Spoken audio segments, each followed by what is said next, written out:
तुझे कहाँ मरना है बता। हाँ बस।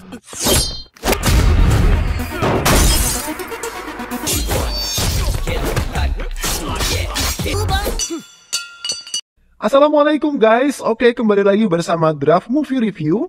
Piye kabar Ire? Terima kasih buat para penonton setia Draft Movie dimanapun kalian berada. Semoga kalian semua selalu sehat ya. Kali ini Draft Movie sudah merangkum sebuah film yang berjudul Joshua Imaipol Kaka 2024. Bagaimana keseruan filmnya? Nggak perlu banyak basa-basi lagi, ini dia alur ceritanya.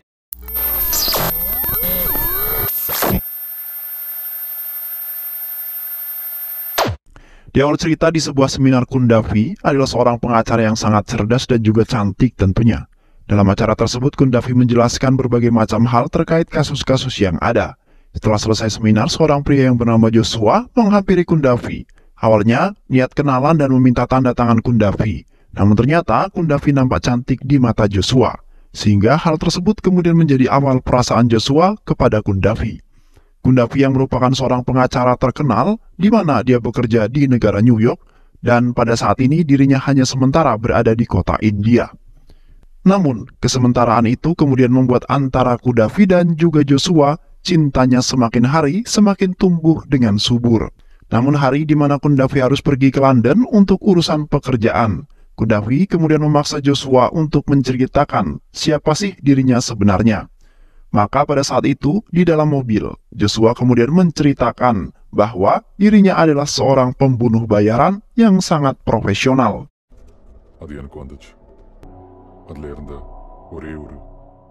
Di saat pada malam itu, di sebuah pub malam, dirinya sebetulnya tidak hanya mengunjungi Kundavi, tapi justru dirinya mendapatkan sebuah misi untuk membunuh seorang pembunuh berantai yang sedang berkeliaran di saat itu. Kemudian, Joshua menceritakan bahwa dirinya menjadi pembunuh bayaran ini karena pada saat dirinya mendapati bahwa ibu angkatnya tewas dibom di sebuah mobil hingga tewas dengan sangat tragis. Sehingga dirinya kemudian menuntut balas atas kematian ibu angkatnya. Dan dari kejadian itulah dirinya kemudian menjadi seorang pembunuh bayaran untuk menegakkan keadilan untuk setiap tindak kejahatan, namun tak dapat disentuh oleh hukum negara. Namun justru cerita ini kemudian menjadikan Kundavi jadi sangat ilfil dan kemudian keluar dari mobil mengatakan, "Kamu gak perlu mengejar saya lagi, please," ungkap Kundavi. "Dan hubungan kita cukup deh sampai di sini aja." Kemudian Kundavi memasuki bandara dengan berat. Namun untuk meninggalkan Joshua justru jadi sangat kuat di saat Joshua diserang oleh para gangster. Namun justru Joshua membantai para preman itu satu persatu tepat di depan mata Kundavi hingga mereka tewas dengan sangat tragis. Joshua yang kemudian ditinggalkan oleh Kundavi memutuskan untuk berhenti jadi seorang pembunuh bayaran, pensiun dari dunia hitam yang ia geluti pada saat ini. Namun pada saat itu juga justru Joshua bekerja di sebuah agen keamanan di Chennai.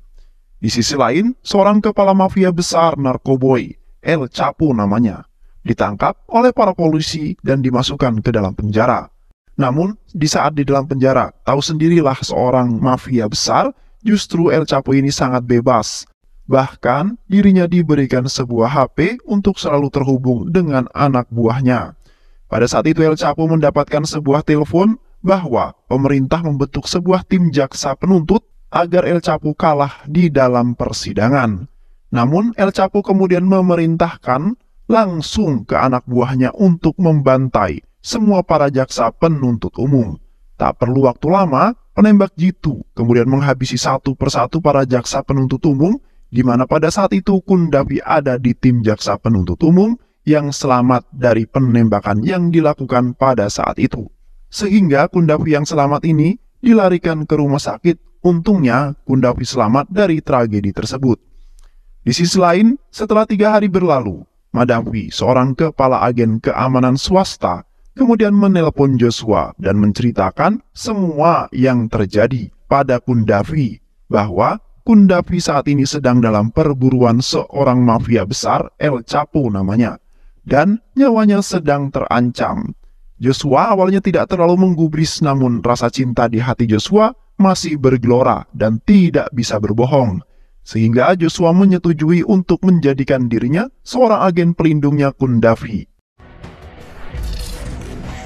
Bahkan, El Chapo kemudian membuat sayembara. Barang siapa yang bisa menghabisi Qundafi akan diberikan uang sebanyak 6 miliar. Qundafi yang masih hidup dan sudah sehat dari sakitnya, itu kemudian menjadi seorang jaksa penuntut utama, yang kemudian langsung datang ke India untuk melakukan persidangan yang akan dilaksanakan dalam waktu seminggu lagi. Dan tim keamanan dipimpin oleh Joshua untuk melindungi Qundafi sudah berada di rumah Qundafi. Namun di saat Qundafi menyapa Joshua, sepertinya tak pernah terjadi apa-apa. Padahal dulu pernah pacaran bahkan sampai cipokan. Dan Qundafi menutupi perasaan cintanya pada Joshua ketika Joshua sedang berjaga di rumah keamanan Qundafi. Kemudian Joshua juga menyampaikan pada Qundafi bahwa dirinya sudah berhenti dari pekerjaan membunuh orang. Dan saat ini dirinya di sini untuk melakukan tugas perlindungan karena dirinya kini bekerja di agen keamanan swasta di Chennai. Awalnya Qundafi tak percaya jika Joshua sudah berhenti. Namun Joshua mengatakan bahwa jika dirinya belum berhenti, maka dirinya akan lebih memilih membantai Qundafi karena bayarannya 4 kali lipat lebih besar. Kemudian Joshua menjelaskan sistem keamanan rumah yang anti peluru. Kemudian Qundafi harus pakai telepon dan wifi yang telah disediakan oleh Joshua. Hari demi hari penjagaan Qundafi semakin ketat dan tertata dengan sangat sistematis. Berjalan dengan lancar hingga saat ini. Belum ada tanda-tanda kejahatan yang akan datang. Namun di malam itu, Joshua kemudian mengungkapkan bahwa dirinya siap untuk menjaga Qundafi bahkan seumur hidup pun tanpa dibayar. Nampaknya cinta lama akan bersemi kembali antara Qundafi dan Joshua. Di sisi lain, ternyata para gangster bengis sewaan El Chapo sedang mempersiapkan diri untuk menuju ke kediaman Qundafi dan ingin membantainya. Tepat pada malam itu, para gangster kemudian dapat menerobos masuk ke kediaman Qundafi. Namun Joshua dan timnya sudah siap siaga. Awalnya hanya 6 dan tewas dengan mudah dibantai oleh Joshua. Namun puluhan gangster berdatangan terus-terusan hingga pada saat itu Joshua terpojok dan tertusuk tepat di perutnya. Namun Joshua masih sangat kuat dan menghabisi semua para gangster itu hingga Joshua telah menyelamatkan nyawaku, bahkan dirimu sampai akan kehilangan nyawa untuk menyelamatkanku. Dan Qundafi justru mengungkapkan perasaannya kepada Joshua pada saat itu. Dan mereka berdua menikmati momen yang begitu lama terpisah, tidur bersama, mandi bersama, bahkan masak bersama. Dan cinta di antara mereka pun tumbuh dengan sangat cepat dan bersemi kembali seperti sedia kala. Suatu hari dokter datang bersama asistennya mendatangi rumah Joshua dan Qundafi yang sedang bersembunyi. Joshua yang memahami hal tersebut untuk keamanan, maka Qundafi disuruh masuk ruangan dan Joshua meminta dokter kemudian masuk. Namun saat dokter akan membuka jahit perut Joshua, asistennya mengeluarkan parang untuk membunuh Joshua.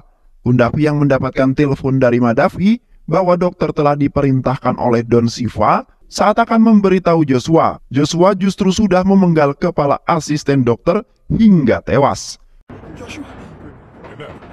Namun setelah itu justru muncul lusinan gangster yang menyerang Joshua dan Qundafi.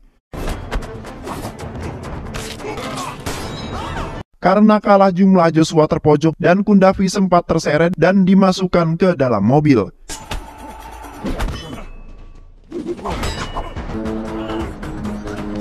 Gangster yang di dalam mobil tidak langsung membunuh Qundafi karena sange melihat Qundafi yang seksi, justru ingin memperkaosnya terlebih dahulu.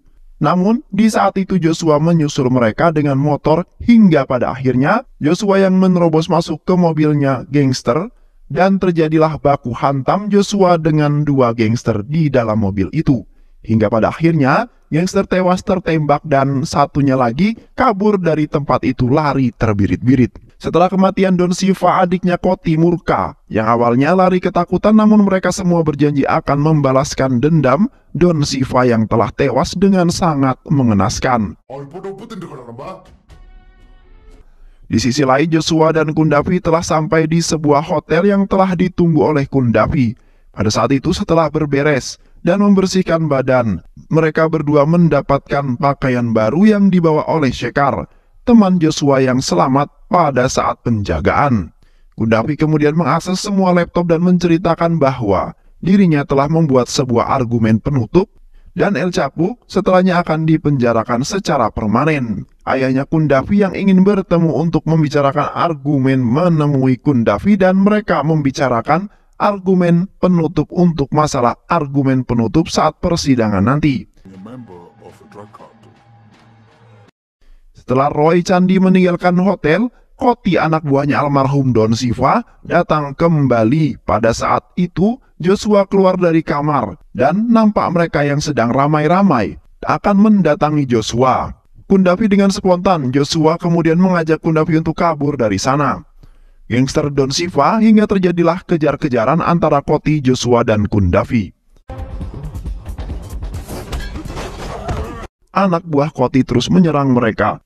Namun Joshua masih sanggup melawan dan Joshua dengan menghabisi mereka semua hingga tak tersisa. Koti akhirnya buy one dengan Joshua. Namun di saat mereka berdua buy one, ada dua orang tak diketahui kemudian menembak mereka berdua. Joshua dengan refleks menolong Koti dengan mendorongnya dan mereka kejar-kejaran. Dan pada saat itu Koti bertanya kenapa justru Joshua menyelamatkan dirinya. Namun di saat kejar-kejaran justru Joshua mengingatkan bahwa Koti adalah sahabat Joshua saat masih umur 10 tahun, masih bocil. Di sisi lain, Gundafi yang sudah berhasil keluar hotel dengan mobilnya kini menghubungi Joshua dan diminta untuk menunggu dan merundukkan kepala. Sedangkan Koti dan Joshua akhirnya dapat membunuh dua penembak yang menembaki mereka berdua. Namun akhirnya Koti memutuskan untuk ikut dengan Joshua, namun di saat Joshua sampai di dalam mobil, nampaknya Gundafi telah diculik oleh seorang yang ternyata yang menculiknya itu adalah anak buah Koti. Namun Koti saat itu menyerahkan kepada Joshua dan menuju tempat kediaman Gundafi berada. Dengan bersama-sama dengan Joshua, sampainya di tempat yang diberitahukan oleh anak buah Koti. Namun karena Koti dianggap berkhianat telah menyerahkan Gundafi kepada Joshua, Koti pun diserang oleh anak buahnya sendiri. Namun akhirnya anak buah Koti kesal semua dan Koti kemudian pergi bersama Joshua. Dan Gundafi di saat dalam perjalanan, Koti kemudian berbagi sesuatu bahwa dirinya datang bukan karena tidak ada yang memberitahu dan ternyata semua dalam pengejaran itu adalah orangnya Gundafi sendiri yang bernama Prasanti. Serta menceritakan bahwa Koti adalah sahabat sejatinya Joshua, yang mana udah 10 tahun lebih tidak bertemu dan saat ini baru saja bertemu, maka aku akan mengorbankan apapun demi Joshua, ungkap Koti. Saat berada di sebuah daerah, Koti kemudian meminta agar mampir di tempat itu agar bisa menemui adiknya yang mana dulu adiknya lah yang menyelamatkan nyawanya. Adiknya Koti sampai pada saat itu. Namun pada saat itu Joshua pergi dan meninggalkan adik Koti yang kemudian frustasi selalu menyebut nama Joshua hingga masa kini. Kemudian Koti menodongkan pistol kepada Joshua. Namun sayang pistol yang ditodongkan itu kosong hingga si Koti kecili. Akhirnya karena kesal Joshua dan Koti pun adu jotos satu sama lain. Awalnya Joshua hampir saja chaos. Namun akhirnya Koti dapat dengan mudah dilumpuhkan oleh Joshua. Setelah sampai di tempat Madafi, kemudian mereka mencari berkas tentang Samir karena kasus yang akan disidangkan oleh Gundafi adalah kasus bos-bos besar gembong narkoboy. Sedangkan Samir adalah anak buah El Chapo yang sedang ditangani kasusnya oleh Gundafi. Setelah selesai berbincang, akhirnya Gundafi dan Joshua beristirahat salah satu ruang di ruang kantor itu. Namun di saat memeriksa file berkas, bukan hanya banyak transaksi bank luar negeri di akunnya, justru Cindambaram pun terlibat dalam perdagangan narkoba yang dilakukan oleh El Chapo. Di sisi lain, Cindambaram kemudian datang dijemput oleh Prasanti dan mereka menuju ke tempat kediaman Joshua dan Gundafi bersembunyi. Cindambaram yang mendatangi tempat persembunyian Gundafi kemudian memerintahkan para gangster untuk menelusuri gedung Gundafi dan membawa Gundafi dari sana dengan hidup-hidup. Para preman itu kemudian menuju tempat Gundafi dengan mengendap-endap. Ternyata pada saat itu mereka dicegat oleh Madafi. Namun Madafi yang menodongkan pistol ke mereka seketika pingsan dilempar batu bata tepat di belakang kepala dan menyebabkannya pingsan ke dalam ruang kantor Madavi. Membunuh petugas yang sedang melacak dirinya. Lalu Cindambaran melaporkan semuanya kepada partnernya agar nanti Kudavi tak mengetahui buriknya seorang ayah. HP Kudavi yang drop akhirnya berbunyi dan ditelepon oleh ayahnya. Setelah mengatakan bahwa ayahnya ada di tempat mereka dan bertemu dengan Madavi, kemudian menyatakan ingin membawa Kudavi ke tempat yang aman. Namun justru ayahnya Kudavi membawa preman yang sangat unik untuk menghabisi Kudavi dan Joshua. Namun Cindambaran sedang berakting akan membawa Kudavi untuk pergi bersamanya dan meninggalkan Joshua. Namun Kudavi mengatakan bahwa dirinya hamil anaknya Joshua dan mereka akan hidup bersama, ungkap Kudavi. Namun Cindambaran tetap memaksa Kudavi untuk ikut dengannya dan dengan debat yang agak alot. Namun di tengah debat alot tersebut, Madavi yang sadar SMS ke Joshua bahwa Cindambaran adalah orang kaya, El Cipu, dan akan membunuh Kudavi dan Joshua. Dan akhirnya setelah ketahuan bahwa Cindambaran berniat jahat, Joshua melawan mereka satu persatu. Awalnya Joshua kalah jumlah dan akhirnya Kudavi diseret oleh Cindambaran masuk ke dalam mobil. Di sisi lain, Joshua mulai membantai satu persatu mereka semua hingga tewas tak tersisa.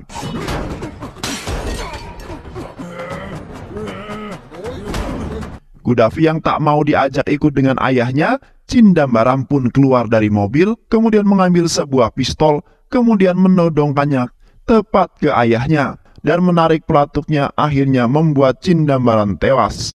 Joshua yang baru saja sampai kemudian menghampiri Kudavi dan menenangkannya.